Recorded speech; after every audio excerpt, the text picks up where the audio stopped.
Assalamualaikum warahmatullahi wabarakatuh. Perkenalkan, nama saya Uma Oktaviani dengan NPM 2359201077. Baik, saya di sini akan menjelaskan atau menganalisis sebuah database yang sudah saya cari, yaitu bertemakan dengan Banking Dataset EDA and Binary Classification. Baik, langsung saja kita mulai. Di sini ada sebuah tentang database. Nah, telah terjadi penurunan pendapatan pada sebuah bank di Portugal dan mereka ingin mengetahui tindakan apa yang harus diambil. Setelah dilakukan investigasi, ditemukan bahwa penyebab utama adalah peran nasabah tidak cukup banyak berinvestasi pada deposit jangka panjang. Oleh karena itu, pihak bank ingin mengidentifikasi nasabah yang ada saat ini memiliki kemungkinan lebih tinggi untuk berlangganan deposit jangka panjang, sehingga mereka dapat memfokuskan upaya pemasaran pada nasabah tersebut. Baik, di slide pertama sini ada sebuah codingan. Di sini ada import library yang diperlukan. Di sini ada import pandas ASPD. Ini tuh untuk manipulasi dan analisis data. Itu untuk membaca, mengelola dataset dan seterusnya. Lalu di sini ada import NumPy SMP. Ini tuh untuk perhitungan numerik, operasi array dan fungsi matematis. Lalu di sini ada import matplotlib pyplot ASPLT. Ini tuh untuk membuat visualisasi data dalam bentuk grafik. Lalu di sini berikutnya ada import seaborn SSM. Ini tuh untuk membuat visualisasi data yang lebih informatif dan menarik. Lalu di sini ada matplotlib inline. Ini tuh untuk mengaktifkan mode line agar grafik ditampilkan langsung di Jupyter Notebook. Lalu di sini ada import warnings. Ini tuh untuk mengabaikan pesan peringatan agar output lebih bersih. Lalu berikutnya ada warning filter warnings dalam kurung ignore. Ini tuh untuk membunyikan warning yang muncul agar tidak mengganggu. Lalu berikutnya di sini ada sebuah codingan lagi, yaitu import library yang digunakan untuk pemodelan data. Di sini ada from clearance preprocessing import label encoder. Ini tuh untuk mengubah data kategorikal menjadi numerik. Lalu ada from clearance model selection import train test split. Ini tuh untuk membagi dataset menjadi data latin dan data uji. Lalu di sini ada from Ibler combine import somtet tomek. Ini untuk menangani ketidakseimbangan kelas dengan kombinasi somtet plus tomek links. Lalu berikutnya ada from clearance linear mode import logistic regression. Ini untuk model regresi logistik untuk klarifikasi. Lalu berikutnya ada from clearance import tree. Ini tuh import modul pohon keputusan datar. Baiklah, langsung saja kita bahas yang ketiga. Nah, di sini ada sebuah codingan yang berisi data sama dengan pd.grad csv input banking dataset classification new trend csv. Nah, ini tuh untuk membuat dataset dari file csv ke dalam data frame pandas. Berikutnya di sini ada print dalam kurungnya shape of the dataset. Nah, ini tuh untuk mengecek ukuran dataset itu jumlah baris dan kolom. Lalu di sini ada data head. Ini untuk menampilkan 5 baris pertama dari dataset untuk melihat sebuah isi. Nah, baik, di sini ada hasil dari codingannya, sort of the data. Artinya itu dataset mempunyai 32.950 baris dan 16 kolom. Baik, di sini ada tampilan 5 baris pertama. Nah, di sini tuh ada ini tuh adalah umur nasabah, job ini adalah pekerjaan nasabah, contohnya blue collar entrepreneur, terus tuh retirement, admin, retirement lagi. Lalu di sini ada marital. Marital ini adalah status perkawinan. Married, divorced. Nah, lalu berikutnya di sini ada education. Education ini adalah tingkat pendidikan. Tingkat pendidikannya di sini ada basic 9Y, university degree, basic 4Y, university degree, dan berikutnya juga. Di sini ada default. Default ini apakah nasabah punya kredit macet atau default yes atau no, atau unknown. Nah, di sini ada no dan unknown ya. Lalu di sini ada housing. Housing ini apakah nasabah punya kredit perumahan? Di sini no, ada yes cuma satu dan bawahnya no. Lalu di sini ada loan. Loan ini apakah nasabah punya pinjaman pribadi? Di sini ada no. Lalu di sini ada kontak. Kontak ini cara kontak terakhir. Di sini ada keluar, telepon, keluar dan telepon, dan seterusnya. Lalu di sini ada month. Month ini adalah bulan saat kontrak terakhir dilakukan. Di sini ada November, Juli, Mei, Juni. Lalu di sini ada day of week. Ini tuh hari saat kontak dilakukan. Itu ada wait, month tuh. Di sini ada duration. Duration itu seberapa lama durasi kontak. Di sini dalam detiknya. Di sini ada 227, 202, 1148, 120, 368. Dan di sini juga ada campaign. Di sini itu jumlah kontak yang dilakukan selama kampanye marketing ini. Ada 4, 2, 1 dan seterusnya. Lalu di sini ada pedais. Ini tuh jumlah hari sejak nasabah terakhir dihubungi pada kampanye sebelumnya. Di sini 99 berarti tidak pernah dihubungi. Lalu di sini ada previous.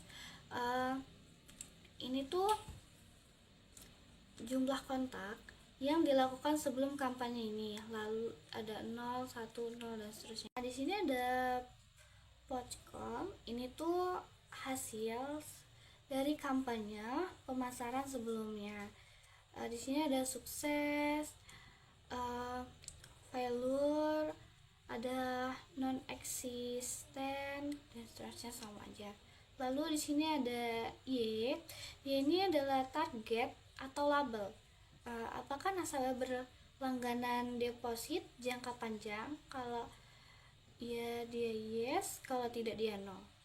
Oke, langsung saja kita lihat. Di sini ada baris ke 0 ini. Di sini nasabahnya berumur 49 tahun, pekerjaannya blue collar, dia menikah, dan pendidikannya itu basic 9Y, dan kontaknya via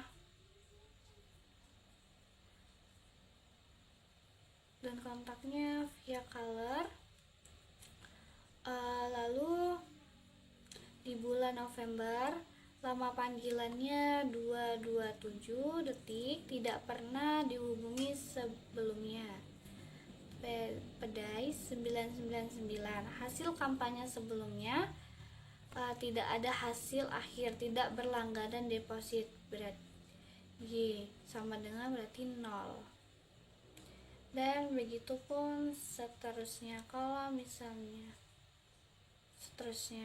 dan kalau misalnya dia yang ini baris kedua, umurnya 78 tahun, pekerjaannya retired dan dia sudah menikah, berpendidikan di basic 4Y, kontaknya via keluar di bulan Juli, lama panggilannya 1148 detik, tidak ada kontak sebelumnya, dan hasil akhir berlangganan deposit, yaitu kalau misalnya deposit berarti yes, Y-nya itu yes. Jadi dataset ini berisi sebuah data kampanye pemasaran Bank Portugal. Tujuannya ini untuk memprediksi siapa yang kemungkinan besar akan berlangganan deposit jangka panjang.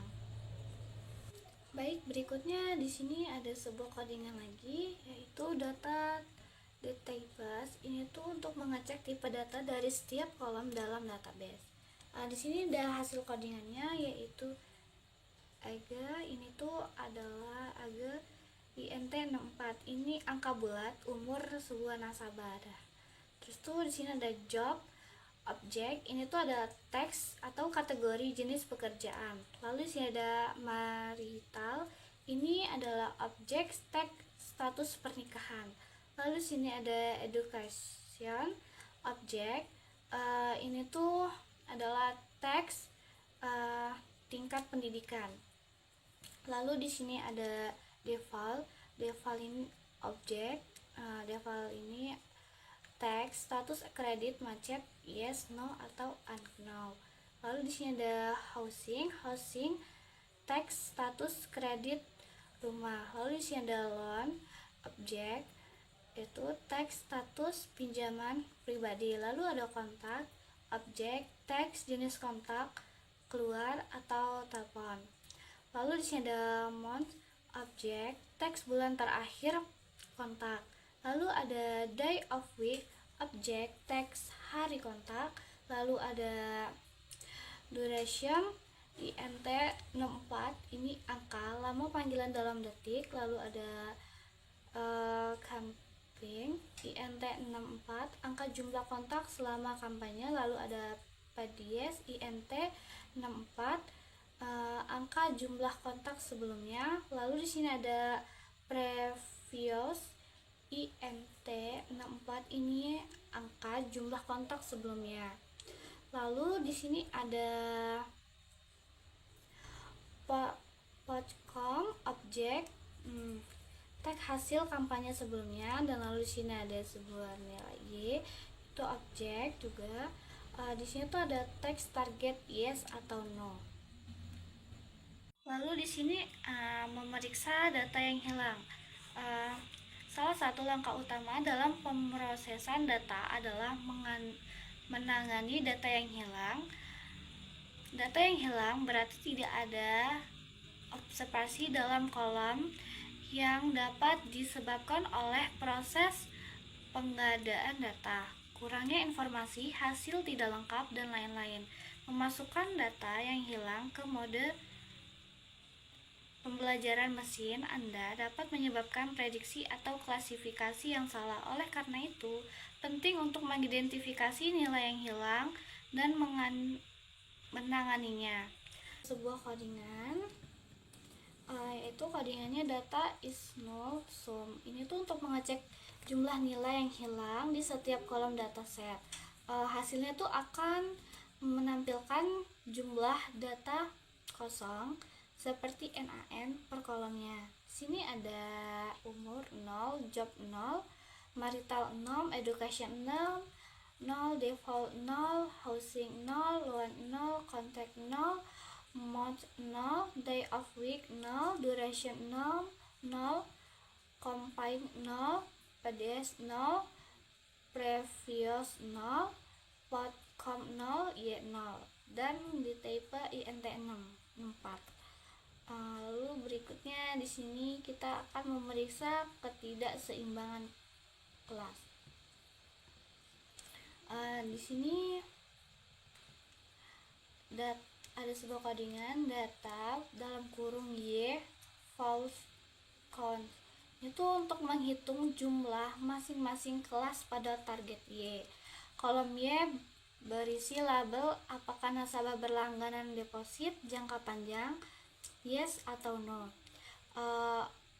Outputnya itu akan menunjukkan berapa banyak sih nasabah dengan target yes dan berapa banyak juga nasabah dengan target no. Baik, langsung saja di sini hasilnya. Nah, di sini ada sebuah no, yes.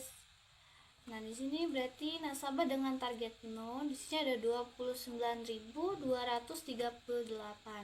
Lalu nasabah dengan target yes di sini ada 33.700. Baik, di sini kita akan memeriksa ketidakseimbangan kelas. Nah, di sini ada sebuah codingan yaitu data dan di dalam ini Y false count. Ini tuh untuk menghasilkan jumlah masing-masing kelas pada kolom target Y. Kolom Y itu berisi label apakah nasabah berlangganan deposit jangka panjang, kalau yes atau no, dan outputnya itu akan menampilkan beberapa banyak nasabah dengan target yes dan berapa banyak sih juga nasabah dengan target no. Di sini udah ada hasilnya, hasil dari codingannya. No-nya di sini ada 29.238 nasabah dengan target no. Dan berikutnya yes, di sini 3.712 nasabah dengan target yes. Oke, baik, di sini ada codingan lagi. SNS titik count plot buka kurung data kurung lagi Y dan kurung. Di sini itu untuk membuat visualisasi distribusi kelas target Y menggunakan count plot dari Seaborn. Grafik ini akan menampilkan jumlah data untuk masing-masing kelas yes dan no.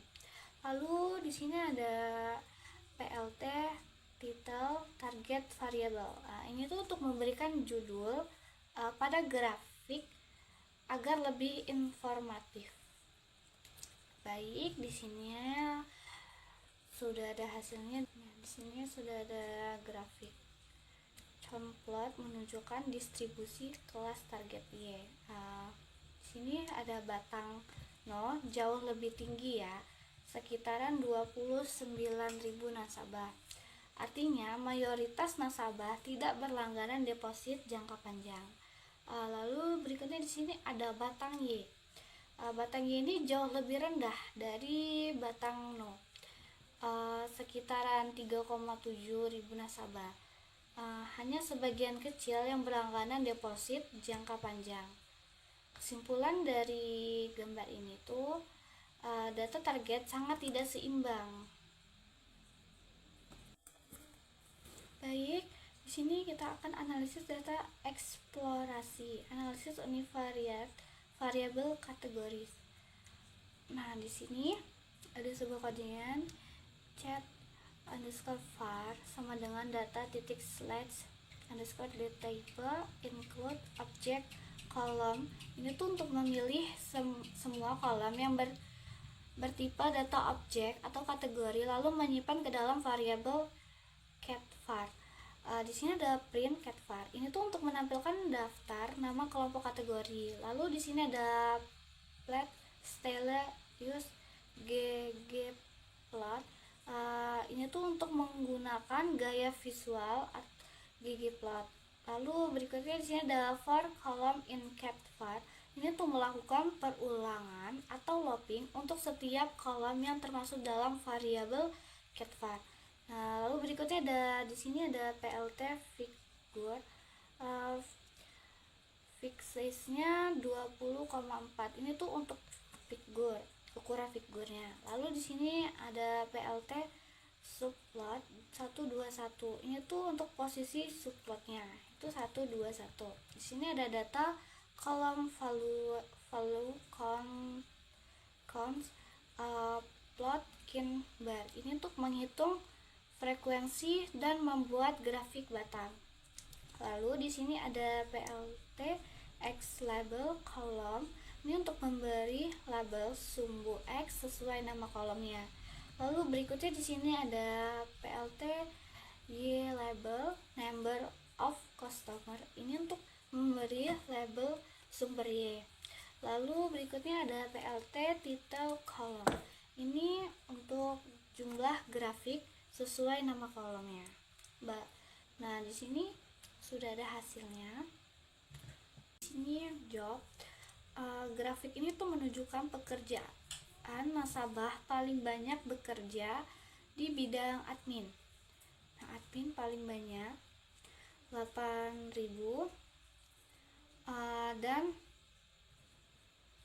dan blue color, lalu technician. Nah, sedikit sekali yang bekerja sebagai student, terus tuh housemate dan kategori unknown. Lalu di sini ada sebuah grafik marital. Nah, di sini ini tuh distribusi status pernikahan nasabah. Mayoritas adalah married, kemudian single, sedangkan divorced ini tuh jumlahnya jauh lebih sedikit, kategorinya unknown, hampir tidak ada. Lalu berikutnya di sini grafik education. Mayoritas nasabah berpendidikan di university degree, lalu high school. Ada juga yang luasnya basic 9Y dan basic 4Y. Professional course meskipun lebih sedikit. Kategori literatur ini hampir tidak ada.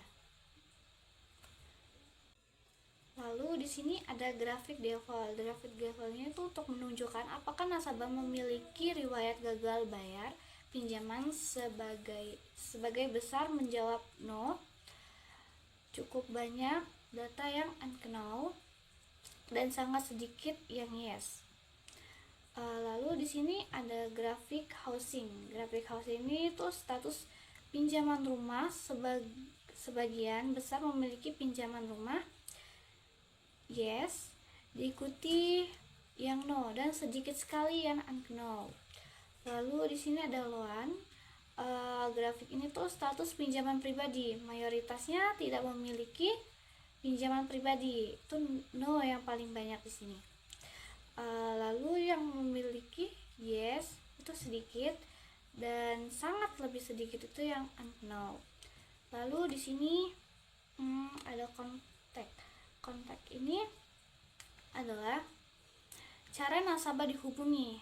Mayoritasnya melalui keluar ini lebih banyak dibandingkan telepon setengahnya. Lalu di sini ada month. Month ini adalah bulan ketika dimana nasabah dihubungi paling banyak terjadi di sini. Yang paling banyak terjadi dihubungi di bulan Mei, hampir banyak banget. Lalu terjadi disusul juga di bulan Juli, Agustus, Juni. Nah, bulan Desember dan Maret dan September juga itu hampir tidak ada kontak. Lalu berikutnya ada day of week. Day of week ini hari dimana nasabah dihubungi. Distribusi cukup merata dan dari month year dengan Thursday sedikit lebih tinggi dibandingkan hari-hari lainnya. Lalu di sini ada Podcom. Podcom ini itu adalah adalah hasil dari kampanye pemasaran sebelum mayoritas nasabah memiliki hasil non-eksisten atau tidak pernah dihubungi sebelumnya. Sedikit yang flirt dan paling sedikit yang sukses. Lalu di sini ada outcome G, target variabel, menunjukkan apakah nasabah akhirnya berlangganan produk bank. Sebagai besar menjawab no, hanya beberapa bagian kecil yang menjawab yes. Ini tuh menandakan data target tidak seimbang atau imbalance. Jadi setiap grafik itu menggambarkan distribusi kategori untuk masing-masing variabel. Oke, baik, selanjutnya. Baik, di sini ada observasi. Yang pertama, 3 profesi teratas yang dimiliki pelanggan kami adalah administrasi, pekerjaan kerah biru, dan teknisi. Yang kedua, sebagian besar pelanggan berstatus menikah. Dan yang ketiga, mayoritas pelanggan tidak memiliki kredit bermasalah. Yang keempat, banyak pelanggan sebelumnya yang mengajukan pinjaman rumah, namun hanya sedikit yang mengajukan pinjaman pribadi. Lalu berikutnya ada ponsel tampaknya menjadi metode yang paling disukai untuk menghubungi pelanggan. Berikutnya ada banyak pelanggan yang telah dihubungi pada bulan Mei. Lalu yang terakhir, grafik untuk variabel target menunjukkan adanya ketidakseimbangan yang cukup besar pada variabel target. Di sini nilai yang hilang pada beberapa kolom telah dipresentasikan sebagai unknown. Kata unknown ini digunakan untuk menunjukkan data yang hilang. Di sini baik ada sebuah codingan di sini for column in Canva. Ini tuh untuk mengganti nilai unknown pada semua kolom kategorikal dengan modus nilai yang paling sering muncul. Terus yang ada mode data kolom mode 0, ini tuh untuk mencari modus pada kolom tertentu. Lalu berikutnya ada data kolom replace unknown mode. Ini tuh untuk mengganti unknown dengan sebuah modus. Lalu di sini ada sebuah codingannya num var data select type include np number, untuk memilih semua kolom yang bertipe numerik atau int atau float dan menyimpannya ke dalam variabel navvar. Lalu di sini ada navvar head. Ini tuh untuk menampilkan 5 baris pertama dari kolom numerik untuk dicetak. Ini hasil dari sebuah codingannya. Ini tabel. Di sini ada sebuah kolom A, duration, complying, previous, ini tuh ini tuh usia nasabah dalam tahun. Ada 49, 37, 78, 36, 59. Ini duration, ini lama panggilan telepon dalam detik pada kampanye terakhir. Sini 227, 202, 1148, 120, 368. Sini ada campaign. Ini tuh jumlah berapa kali nasabah sudah dihubungi selama kampanye ini. 4, 2, 1, 2, 2. Di sini ada days. Ini tuh jumlah hari sejak nasabah terakhir dihubungi pada kampanye sebelumnya. Nilainya di sini 99, biasanya itu berarti nasabah belum pernah dihubungi sebelumnya. Lalu di sini ada previous. Ini tuh jumlah total kontak yang dilakukan dengan nasabah sebelumnya kampanye ini. Sini ada 01000. Lalu berikutnya di sini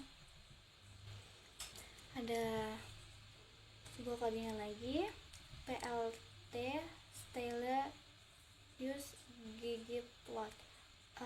Ini tuh untuk mengatur style plot agar tampilan lebih rapi dengan tema ggplot. Lalu berikutnya di sini ada melakukan perulangan untuk membuat histori pada kolom numerik tertentu for column in AG duration campaign. Di sini ada PLT figur fixis 20,4. Ini tuh untuk membuat ukuran gambar lebih besar. Itu 20 kali 4. Lalu berikutnya ada PLT subplot 121. Ini untuk membuat subplot meskipun hanya satu yang dipakai di sini. Lalu berikutnya di sini ada SMS displot data column kode true. Ini untuk membuat history dengan garis distribusi KDE. Lalu berikutnya di sini ada PLT title column. Ini untuk memberi judul sesuai nama kolom. Ini hasilnya. Hasil dari codingannya sebuah grafik. Di sini ada duration campaign cuman 3. Baik, di sini selanjutnya prediction dataset pada PD concat test data prediction exercise 1. Ini tuh untuk menggabungkan dataset uji dengan kolom hasil prediksi secara horizontal. Lalu prediction dataset ini tuh data akhir yang berisi semua fitur asli plus kolom tambahan yang predikat. Lalu di sini ada job, marital, education, default, housing, loan, contact, mode, day of week, duration, campaign, outcome, predikat. Oke. Pada kolom awal itu udah saya sebutkan ada fitur-fitur asli dari dataset uji. Kolom terakhir ini predikat. Ini tuh berisi prediksi target oleh model.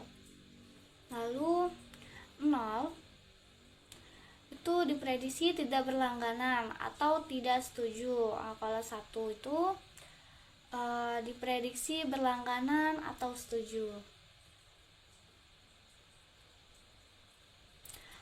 Total ada 8238 baris dikali 14 kolom. Artinya 8238 tuh data uji dengan 13 fitur, 1 hasil prediksi. Oke, baik. Itu saja yang dapat saya sampaikan dan analisis. Mohon maaf bila ada kesalahan dan kekurangan.